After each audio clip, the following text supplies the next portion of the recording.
কিছু মেয়েকে দেখি কতভাবে বোঝাতে চাচ্ছে ফুলের কথা, কিন্তু পাচ্ছে না। অন্যদিকে কাউন্টার পোস্ট দেখি, কেউ ফুল কিনে দেওয়ার জন্য বসে কেন থাকো, নিজের টাকা নেই, নিজে কিনে নাও। একটা ফুলের দাম আর কত বলুন? 40-50 টাকা। সবাই কিনতে পারে। আমার ইচ্ছে হয় ওদেরকে কিনে দিয়ে বলি, তোমরা নিজেরাই এক একটা ফুল। কিন্তু জিনিসটা আসলে কেনার না, ফুলেরও না। ওদের আশেপাশেই হয়তো আরো অনেকেই আছে যাদের থেকে চাইলে ফুল দিয়ে তাদের পুরোটা মরিয়ে দেবে। কিন্তু আমি বা অন্য কেউ না চাওয়া সত্ত্বেও কিনে দিলে ওদের কিছুই হবে না, বড়জোর একটু হাসবে। কিন্তু একটা স্পেসিফিক মানুষের থেকে হাজারো পদ্ধতিতে চেয়ে নেয়ার পরেও, 50 টাকার একটা ফুল পেতে গিয়ে সেলফ রেসপেক্ট ধ্বংস করে দেওয়ার পরেও ফুলটা কাঙ্ক্ষিত হয়ে দাঁড়াবে। ওই ফুলে আদর খুঁজে নেবে, আশেপাশের মানুষের সাথে প্রাউডলি গল্প করবে।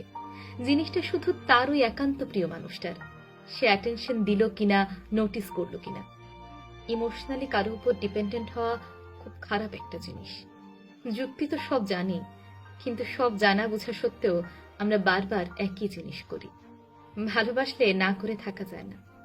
কত শত রিকোয়ারমেন্ট আর বেয়ার মিনিমামের বুলি আওড়াই প্রতিদিন, কিন্তু কারো প্রেমে পড়ে যাওয়ার পর আর কিচ্ছু মাথায় থাকে না। ভালোবাসায় যুক্তি খাটেই না। মন থেকে চাই প্রিয় ফুলটা যেন পাই।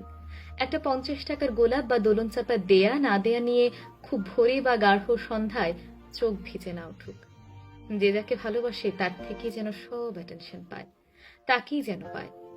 সবশেষে যে তোমারে পাইল, সে যেন ফুল ভালোবাসে, সে যেন তোমারে সামলায় ঠান্ডা মেজাজে।